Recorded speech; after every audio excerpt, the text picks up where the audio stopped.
தமிழக வெற்றி கழகத்துக்கு ஒரு நல்ல ஒரு இளைஞர் மத்தியிலும் குறிப்பிட்ட சமுதாயத்தினர் மத்தியிலும் ஒரு நல்ல ஒரு ஆதரவு இருக்கிறத நம்ம வந்து கண்கூடா களத்துல பார்க்குறோம். நான் ஒரு இது வச்சிருக்கேன். நான் ஒரு ஆய்வு நிறுவனம் வச்சிருக்கிறேன். களத்துல ஒரு நல்ல ஆதரவு இருக்கிறத பார்க்குறோம். விஜய் மேஜிக்ங்கிறது இருக்குது. ஆனா அது வந்து அரசியலும் சினிமாவும் வேறு வேறு என்ற புரிதலையும் மக்கள் இடத்துல நல்லா ஸ்ட்ராங்கா பார்க்குறோம்.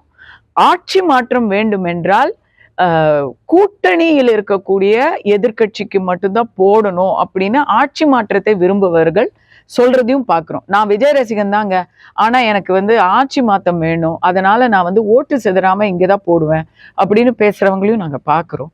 ஸோ இது வந்து வெயிட் அண்ட் வாட்ச். அவர் விக்கிரவாண்டி இடைத்தேர்தலில் தன்னை நிரூபிச்சிருந்தாருன்னா இந்த கேள்வி வேற மாதிரி போயிருக்கும். அவர் எதுவுமே இல்லாம ஸ்ட்ரெயிட்டா அசம்பிளிக்கு தான் வராங்க. ஸோ அது என்ன அவங்களுடைய செயல் திட்டம் இருக்க போகுதுன்னு யாருக்குமே சரியா தெரியல. ஆட்சி அமைப்பதுங்கிறது கண்டிப்பா எங்க ஆய்வுப்படி அந்த அளவுக்கு இருக்காது. அவர் வெற்றியே அடைய மாட்டாரு, ஆனா தோல்வியை கொடுப்பாரு அப்படின்னு சொல்றாங்க.